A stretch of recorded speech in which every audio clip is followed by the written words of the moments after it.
Nanny was this great woman who sort of took in strays around her area, and this really happened around the latter part of the '60s, where there was a lot of decay going on in the Buffalo area, and specifically in the inner city area.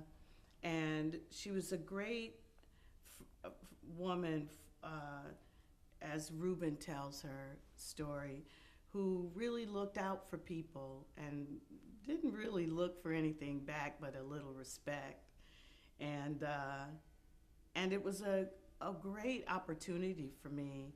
It was the first time I had a lead in a film, and I had working with George Wolfe, who I think there are a few directors that I believe really know how to use my instrument, and George is one of them.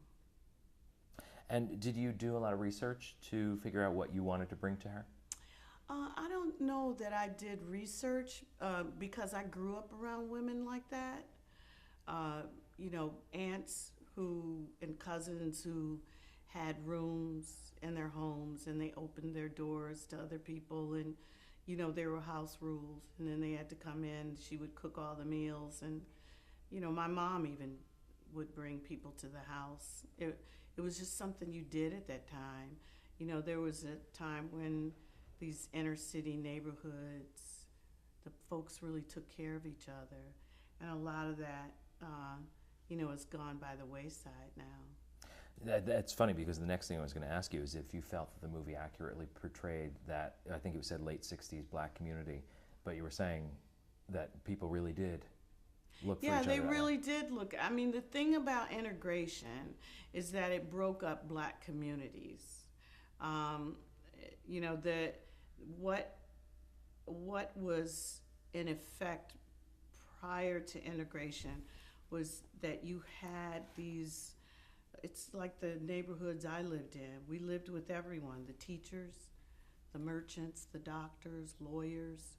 So there was checks and balances within the neighborhood, and the community drunk knew the teacher because she had taught him, or he went to the doctor, or she went to the doctor because the doctor lived in the neighborhood. The merchants were, there, and so there was a sense of community, and within that community, there were these people who took others in. And then when integration allowed families that could afford it to move out of the neighborhoods and go places where they could get better food, they could have better schools for their children, then they moved out. And what was left was a part of the society that needed to have balance. And so that's where we are in Lackawanna Blues, at that very critical place where the neighborhood is about to be forgotten and hidden. And Nanny was one of the people who tried to keep it glued together. Why do you think the film resonated so well with audiences and with critics? Because I think it's universal in the sense that everyone has this woman in their family who sort of looks out for someone. You can talk to anybody and they will say, I knew someone like her. Maybe she didn't have children. Um, Whatever it was, she was the person in the neighborhood or the person in the family who took care of other people. What did you hope viewers would take away from Lackawanna Blues?